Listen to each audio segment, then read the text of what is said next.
Ladies and gentlemen, welcome to Chronicles of Hollywood History, past, present, and future. Welcome. And here now, Corey Gomez. Hello, everyone, and welcome to another episode of the Chronicles of Hollywood History, past, present, and future, brought to you by Corey G. and Branscombe Richmond. I am here today with actor and stuntman extraordinaire. You may know him from Action Jackson. Him is the Sandman from Catch Me If You Can. I am here with the legendary Bob Miner. Thank you so much for joining me here today.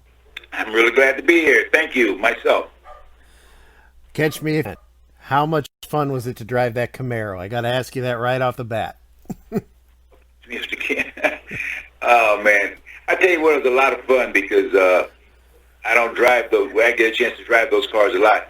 And not only that, I don't know what year was that? Oh, I think the car was maybe a late 60s, early 70s model. Yeah, in the 80s, okay. Because I got started in the business in 1970. Mm-hmm. And the 80s, I can't remember all that. I've done so many movies. I have dates on all of them, but I can the approximate time. That's why I couldn't remember exactly when that was, you know. But I enjoyed driving that car. It was a lot of fun. I think I worked for a friend of mine. I think George Fisher, I think, and the movie was fun. It says "Catch Me If You Can." I don't know if they caught me or not. Did they catch me? No, they ran you off the road. Well, that's because of my stunt ability. I get hired for so many different reasons. Either stunt double somebody or do it myself, you know. We call that a nondescript, and where I do my own character because I can do that and do my own stunts too. See, because as an actor, you know, that's what I do. I do a lot of before I don't have they don't have to get a stuntman to double me, and when I can do it myself, I can do both. As long as it's not too hectic, you know. Because if it's too hectic, you know, of course the director would want somebody else to do it. But basically, I've done 98% of my own stunts. How'd you were doing stunt work before acting, correct? Yes. Let's see. I was doing. I got started at a gym. I trained at the Santa Monica Health Club in about 1970. A guy owned it by the name of Paul Stater, you know. Okay. And Stater he's not around with us anymore, but he was a good stuntman, which is an old-timer, and I started training, and I trained for about 6 months, only about 6 months after I was able to get an interview on my first job. Of course, when I trained out there with Paul Stater on the outside of the building, off of billboards, into boxes, you know what I mean, and it was quite exciting. And in the gym, we taught boxing. We boxed. I did a lot of boxing, and I met guys, which very few was black guys at the time. And but I had a great time, a good training. A friend of mine named Larry Holt. He had a lot to do with my training, especially as far as superior training of stunt wise. We did a lot of high falls on the outside. We got on the fire escape on the building on the outside of the gym, and that's where I learned my my high falls. And I went as high as, I think, 30 feet or 30 billboards, but that's not the highest I've been. I did on the Dr. Jekyll and Mr. Hyde, doubling Bernie Casey. I was about 80. I went about 81 or 2 feet the Watchtower, and that was pretty exciting too. And so that was one of my highest high falls. You did. And go ahead. Oh no, go ahead. Sorry. No. Anyway, like I said, that. But go ahead. Just ask me something. You were in the big boom of the. I know it's a term that I don't like. I think Fred Williamson was critical of it too. You were in a lot of the blaxploitation films. You worked with Jim Brown, Sam Greer. What was it? Yeah. How fun was it to make those movies back then? I mean, when you watch them as a fan, it just seems like everybody's having such a good time. Right. I worked with Pam Grier quite a bit. Because Pam, she was at that time, she was probably one of the leading black actresses, stunt women, and she was like, the go-getter girl. She was the action-packed girl, and I think the first movie I did with her was great movie. After Coffee. Matter of fact, I had a little part in Coffee, and then after I was guy. I was her right-hand man. Well, I was her chauffeur, really. Bob Duquie, when we hung him, we had drug him but in the car with the rope on his neck. At least I did. I was a driver. And then after that, I did, that was Coffee. I did Foxy Brown with her when I was with her vigilante. Another great movie. Yeah, I was her vigilante buddy. And so Pam and I, we go back, and we did some good movies. We did that movie with Freddie Williamson, Jim Brown. What was the name of that? Original Gangsters. Original Gangsters, yes. Amazing movie. We did Gangsters, and I did that with Pam also. So I say you've been keeping up a lot of my career. I have. I've seen a lot of. You did some stunt work, and that's one of the best action movies ever made, in my opinion. Yeah, Three the Hard Way. I had a good time on Three the Hard Way. Let's see, that was that's what let's see, Jim Brown. It was Brown, Williams, and Kelly, all three of them. Oh, Jim Kelly, wow, yeah, Jim Kelly. Yeah, I don't know what happened to him, but anyway, thought he was going to be a big actor, and I don't know. He said he's going to be the top black actor, and but he got off the box office after a while. Yeah, a couple of the Black Belt Jones films, and that was kind of it. Yeah, exactly. I'm in the Stuntman Association, Mm-hmm. and the Stuntman Association they consisted of at least 140 white guys when I first got in, and so I was able to get in that group. So I broke the color barrier of that group. I think it was 1972. Well, I was the first Afro-American Stuntman Association. Wow. And let's see. And that kind of made a lot of history, because what I'm saying, I know GFJ radio station advertising Bob Minor as the first Afro-American Stuntman Association. So that was on for about a week on radio for at least 2 or 3 times a day.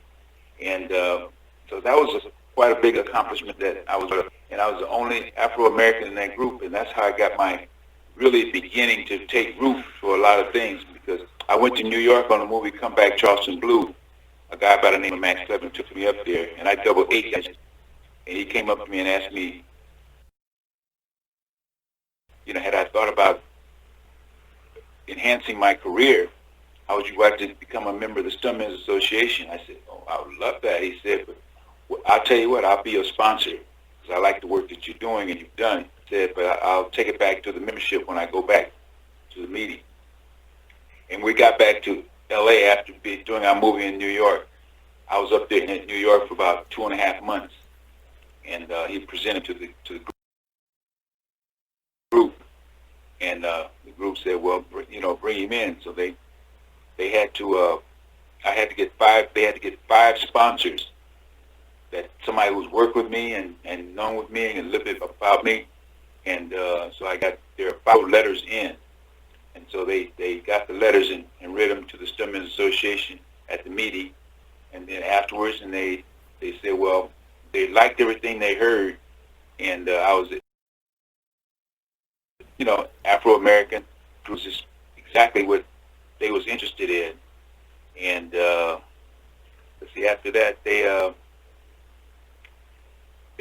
voted me in. Well, no, they said, I thought I was in, but I wasn't officially in. They said, now you got to go on a year's probation. So you got to be kidding. So I went on a year's probation, and they kept track of me for a year to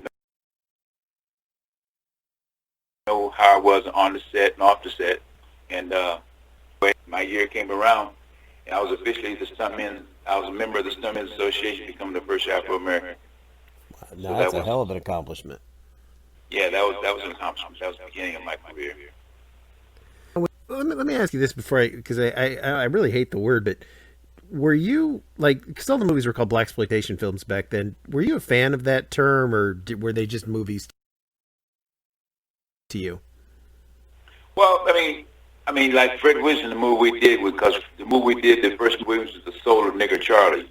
Mm-hmm. And I never did like using that N word, and a lot of people don't, of course, But then again, a lot of Afro Americans, they use the word very frequently. But like the title, but I mean, I wasn't bitching about it. I wasn't going to say anything about it. Just to, when I like having an interview with somebody like yourself, I just said the soul of Charlie, Mm-hmm. or the soul of N Charlie. You know what I mean? Yeah. I just don't like saying that word, so it never really appealed to me in a derogatory sense. You know what I mean? Yeah. I mean, because those films were so good, and the genre kind of started, very early '70s, and by 75, 76, I mean, they were done. Why do you think all those films? I mean, they were so popular for a while, and they just kind of stopped. Do you have any idea or thoughts why that happened? Well, I don't know. The only reason I say that because I think when they like I got started in 1970 was my first movie with Beyond the Valley of the Dolls, Mm-hmm. and I was working with Russ Myers, and doing that, the Afro American was beginning to take off. I mean, it looked like they were beginning. Even though some of the movies it was very cheap, but yet and still because the Afro American was on the screen, and which Afro American wasn't used to doing. They just went to see it by the groves at the box office. So if you put a Afro-American movie out, especially an action movie like Fred Williamson, Jim Brown, Jim Kelly, Richard Roundtree, any of those guys do something like that real big because the box office was really good.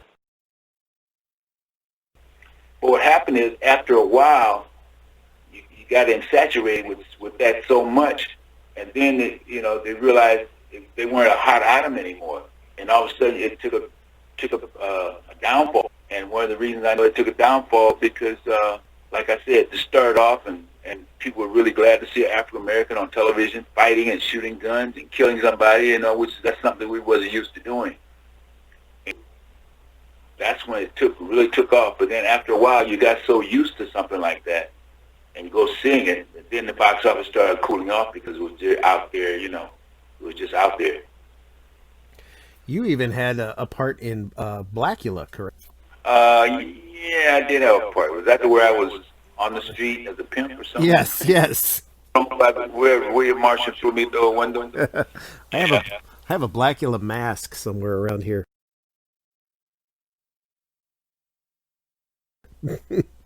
Wow.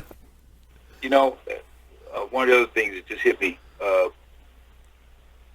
Did you know I worked on Magnum PI? I did, yes.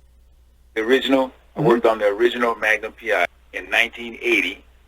I was going back and forth doubling Roger E. Mosley. Just whenever they need me the first year or two. Then after the second year, which was in 1982, the stunt coordinator they had up there, they dismissed him. And my name was brought by Mr. Mosley and one other, and they had brought me in for an interview. So I went in to interview for the job, and they told me the things that they weren't happy about, and I said, I'll tell you what, you let me do the show the way I want to, being a stunt coordinator, hiring who I want to for Tom Selleck, and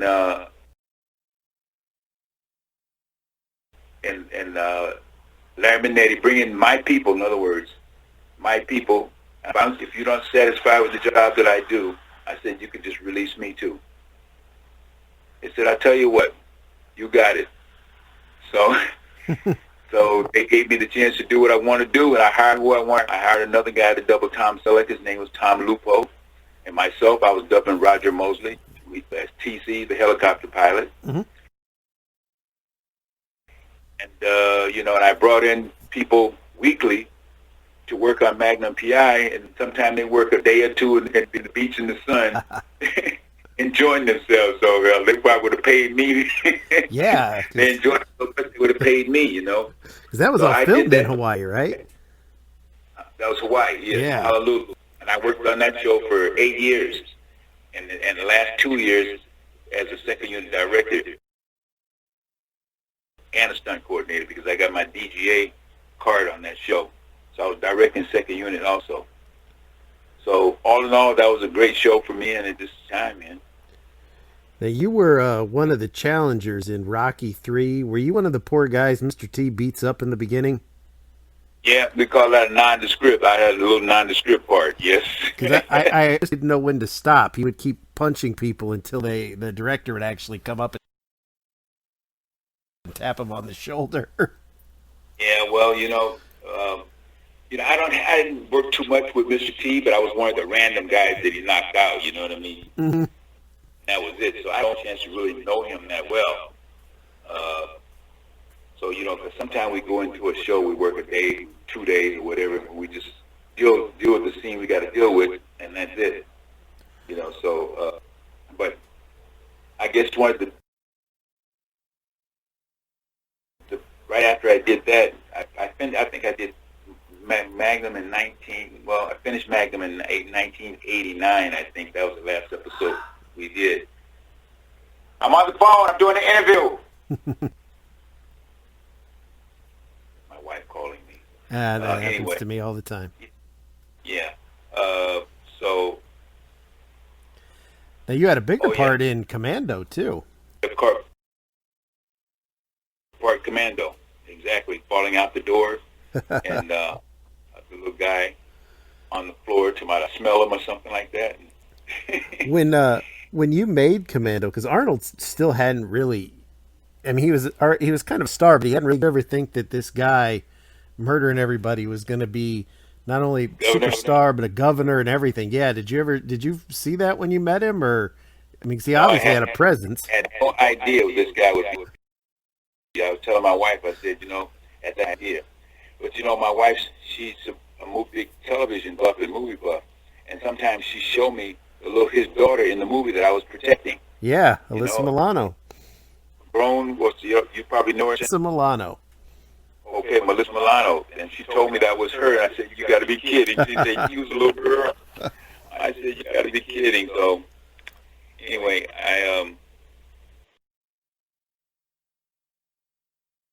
after I did Magnum PI, matter of fact, one of the movie Glory. Remember Glory? Yes, with Morgan Freeman. Yeah, they won at least 3 Academy Awards, that movie. And I was the stunt coordinator on that show. And I hired a bunch of Afro-Americans. Matter of fact, I just hired a total of 70-something stunt people, but 35 was Afro-Americans. And they were so happy. I don't blame them. And we had battles up there, and I mean, we just had great battles on that show. And like I said, the movie won 3 Academy Awards, so that was one of my proudest movies. That's my proudest feature film, and the proudest television show was Magnum PI. Would you say you're recognized highly from, what I noticed you first, Action Jackson? Oh yeah, Action Jackson. I really enjoyed Action Jackson. And, and sometimes it comes on now on TV, and it's and people call me and say, "Man, I saw you in Action Jackson." I said, "Well," I said, "Thank you very much." They thought I was. Yeah, I enjoyed the movie, though. I really did. I enjoyed the movie. I enjoyed working with Carl Weathers, and was Carl Weathers. Matter of fact. Yes, he was. Yes, Branscombe Richmond was in that. Of course, I didn't work so much as a stunt double on that show because I'm a very good double for Carl Weathers, but due to the fact that I was important actor on that and a co-starring type role, all the stunts myself, all the driving you saw, except the one stunt that I did, I wanted to do so badly, but he didn't want something to happen to get hurt and mess his movie up, so I did everything else, the driving, all the hazardous driving and everything, but the turbo through the building, flying through the air, I did not do. Why do you think they didn't make 5 more of those, 6 more of those? I mean, it made money. He was a new hero. He was real popular. Why do you think they didn't make like Action Jackson Part 17? I don't know. I don't know why. Because Carl Weathers, I don't know. Carl Weathers started. He get into a couple of TV shows and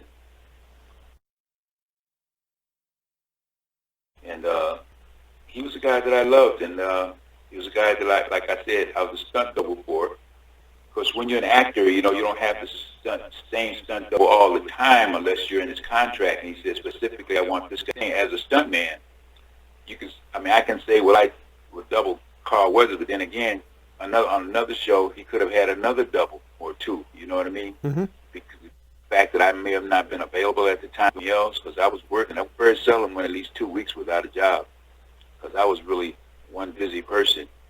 And but all my work I was very proud of, and I took advantage of all the opportunities that I had, and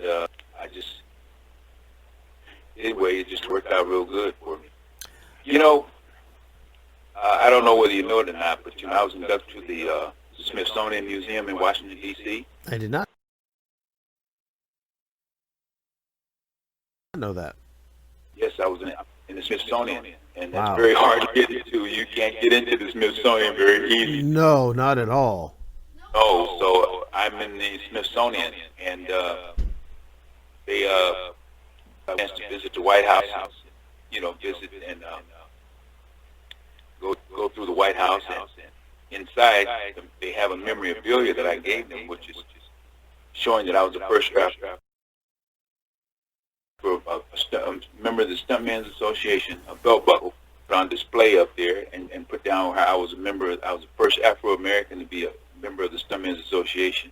Wow. And I thought that was really nice to have that. You know what I mean? Oh yeah. And there's a scene that runs on the screen all the time. It was running a lot then. Well, it ran every day. It still might be running now. There's a scene with me and Pam Grier shown on the screen up there on the video. Mm-hmm. That plays throughout in Compton. It's been up there. I've had some people call me to show me they've seen it. So the scene was from Foxy Brown when I played her vigilante buddy. Mm-hmm.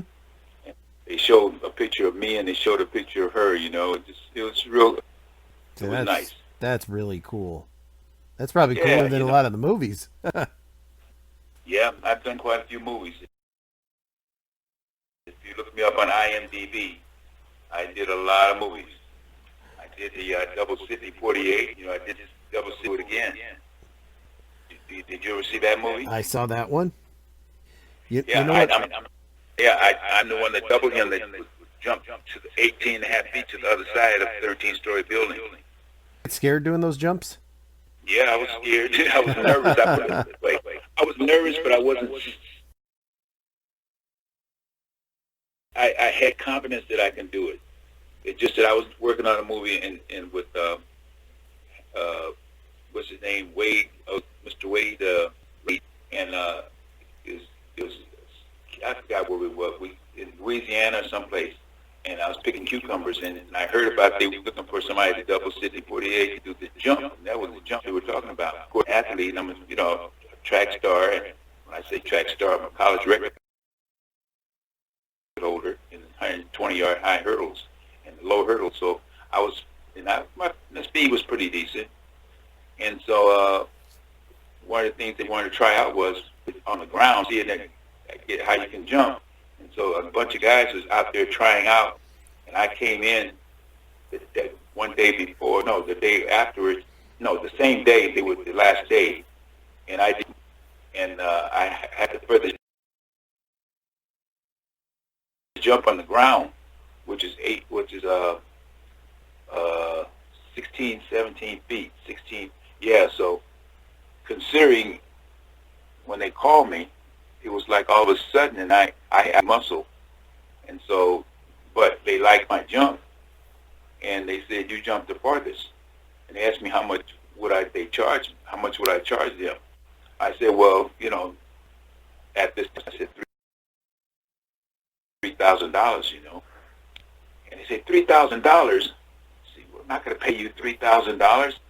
I said, well, I'm sorry, I'm not going to do the jump no less than $3,000. They said, well, we're going to have to get somebody else. I said, okay.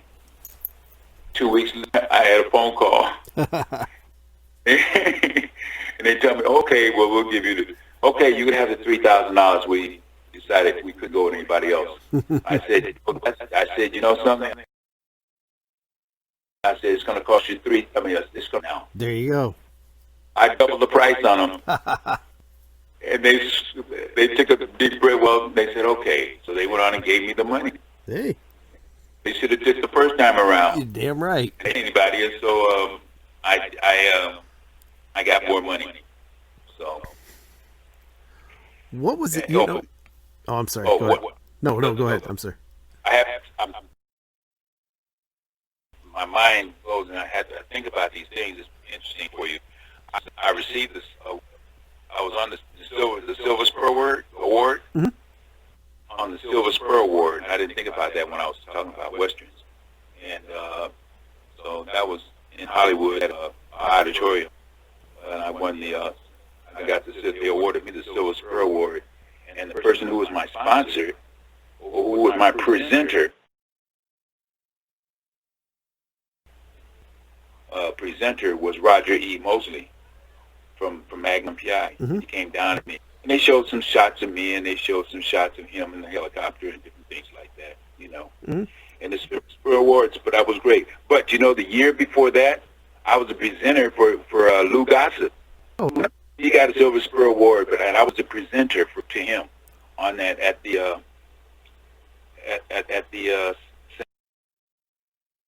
same place. We had the interview, and it was showcased. It was and anyway, I had fun, and I was very proud of that. what was it like doing stunts for the movie "I'm Gonna Get You, Sucker"? Comedies. I have no shame in admitting I love that movie. I think that's the movie I think I doubled Jim Brown on that movie.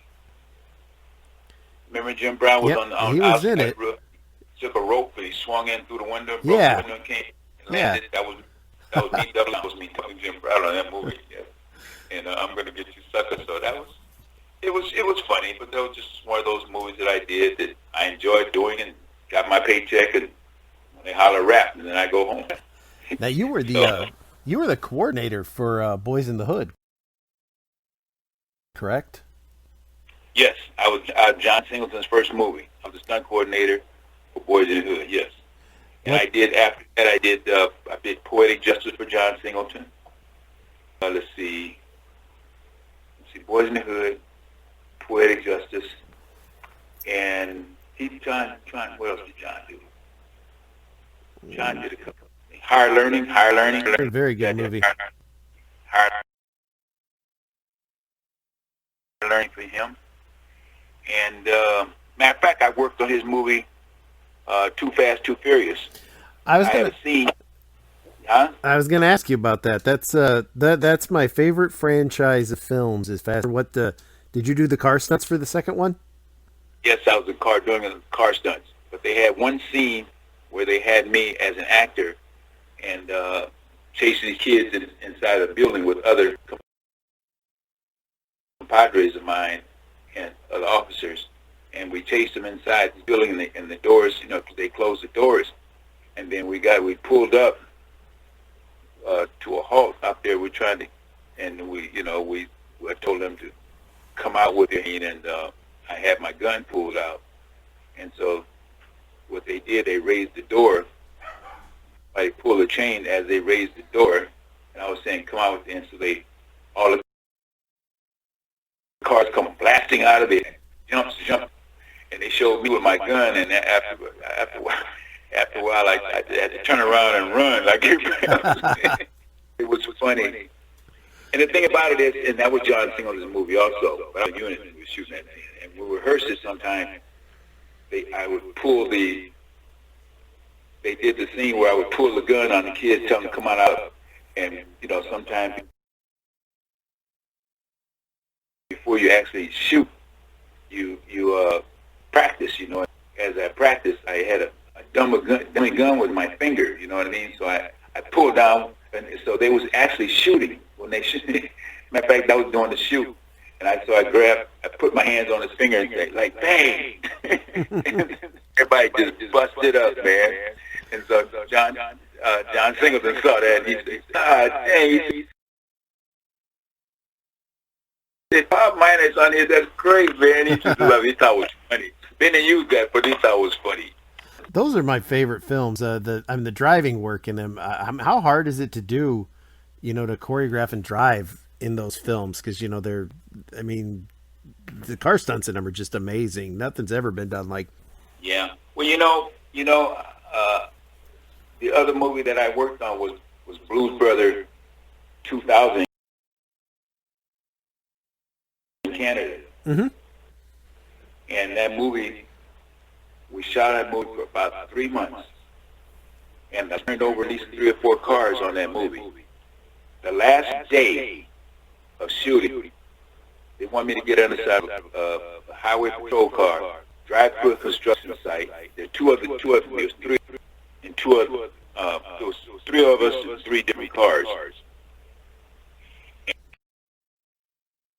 And the first person went through the site on action, and just the first they just did they just went through and everything was fine.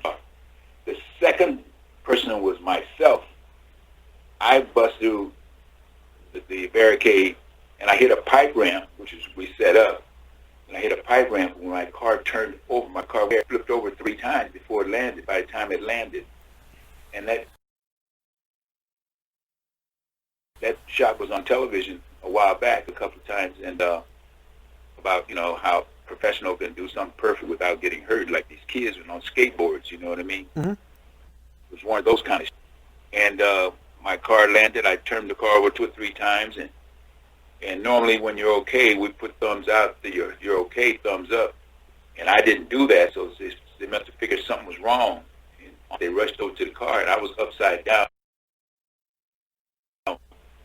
And I had to stay upside down for 8 minutes. Wow. Before they could get me out, and the blood was going to my head. And the reason they couldn't get me out, they wanted to get me out, but because they didn't know what was injured. They didn't know what my back was broke, you know what I mean? Mm-hmm. So they was afraid to try and get me out, and they called the medevacs. The helicopter came, and I saw footage of that, and they wheeled me out. They wheeled the stretcher out of the medevacs and pulled it up, and they got the jaws of life, and they got me out. And they put me on the gurney, and I saw myself towed away on the gurney. Later on, film, Yeah. And then I saw they put me in the hospital, put me in the gurney, and flew me away. And I stayed at the hospital up there for about 2 weeks. As a matter of fact, I was in ICU quite a while. Wow. Then they flew me from Canada to Los Angeles to a hospital called Northridge Hospital. So I stayed at the Northridge Hospital for 2 weeks, and then from there I thought I was able to going home, and they sent me to a place called Casa Colina in Pomona. It's Casa Colina, it's a rehab place, and so I was there for 4 or 5 months. Would you believe? Jeez. I was there for about 5, for trying to rehab. So after I was there, then they slowly got released. They're giving you your own apartment, you know what I mean? Still to make sure that you can maintain everything, without burning up things. And it's a serious head injury. And you had frontal lobe injury, and frontal lobe has something to do with your organizational skills and short-term memory. And so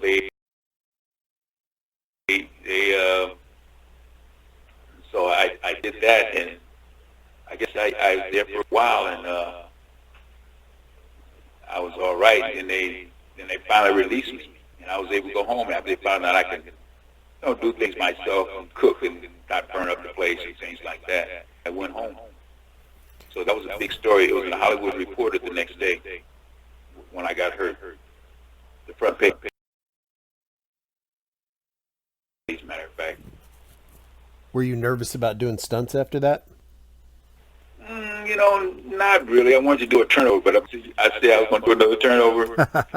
The funny thing about it, because every stuntman knew about my injury and know what happened to me, and I couldn't get a job. I didn't think nobody wanted to hire me to try to turn over a car. You know what I mean? Mm-hmm. After drama that I went through, I wasn't asked again, but I wanted to do it so bad. I wanted to turn over a car. But, Oh, you want me to turn yours over? Yeah, go ahead. I tell you what, you better have a big bankroll. Yeah, that's. But I turn those cards over like that 3 and 4 times, and then and wait. The average person can walk away. Mm-hmm.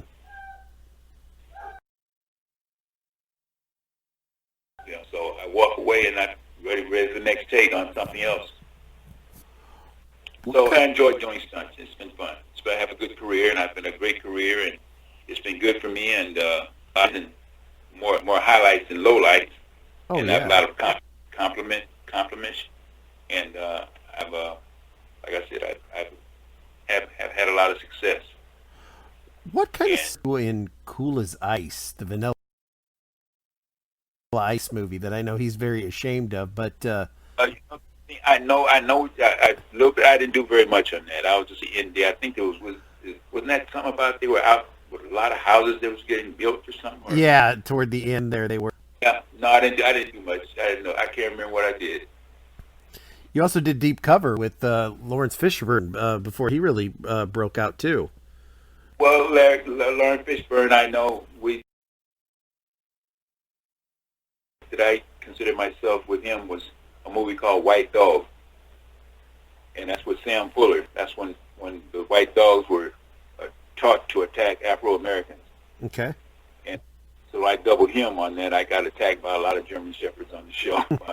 Those damn dogs hit hard, man. I didn't think they hit so hard, but they hit hard. And you even got to do you did work for Surviving the Game with Ice-T as well, correct? Surviving the Game. I worked with Ice-T, yes. Ernest Dickerson directing with Washington, Wenatchee, Washington. That's where we shot that. That's a real fun. I just actually showed that to my son maybe 5-6 months ago, and I hadn't seen these. That still holds up really well. It's still a really good film. Yeah, it's a good movie. I rode dune buggies in that movie and was a stunt coordinator, and so it was a movie that I enjoyed very much. Then in '96, everything focused, like you mentioned earlier, you did Original Gangsters, so you were back with Fred and Jim Brown, Pam Grier. Was that a lot of fun to be the coordinator on that, seeing like all the people you worked with again? Oh, but Pam, of course, she and I worked together a lot. Fred Williams was my actor, and he always asked for me. But Jim Brown was on the movie, and let's see, Jim Brown and who else is on the movie? Richard Roundtree was in it. Ron O'Neal. Yes, and I had so much fun. We shot it in Indiana, and it was in a steel mill area that it was a dirty little town as far as I'm concerned. It was horrible, like conditions. And the steel mill was the only thing that gave me support when they did it. So I had fun on the movie. It was fun. Like I've done so many movies, but I've had a good career and I've had a lot of fun. You've had an amazing career. I mean, you worked with me. I got to work with Shaq in Steel. Did I? That was a forgettable movie. It sounds familiar, but I don't remember. What did I do? I don't. For the stunt guys in it, I don't know if you doubled Shaq or not, but No, I didn't. Double him. No. I enjoyed myself. You've had a hell of a career. I mean, from the early days to the Fast and the Furious film in between. Is there a real favorite that sticks out to you? My favorite TV show is Magnum PI, and my favorite feature film is Glory. People nowadays that want to break into the stunt business?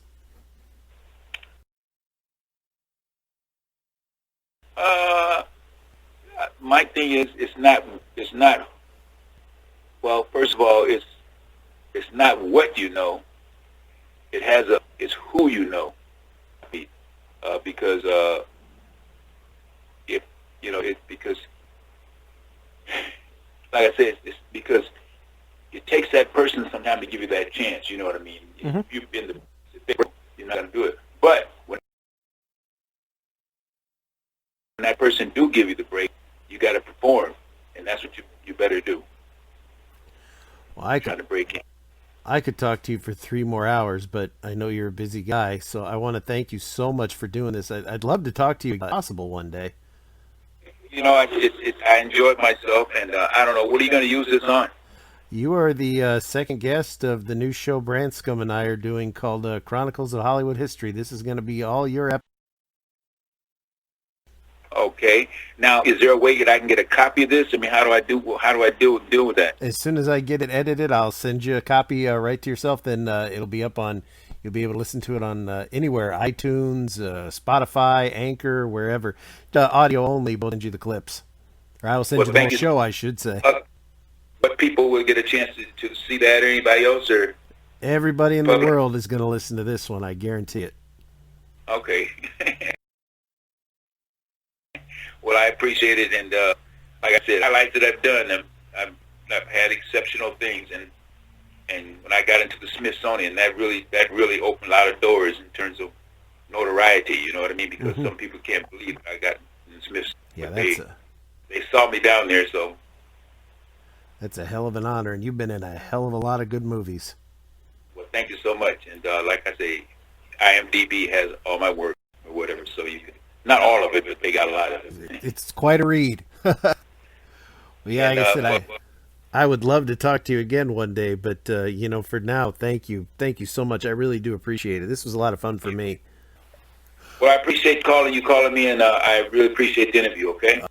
Thank you for your time, ladies and gentlemen. You have been listening to the Chronicles of Hollywood History.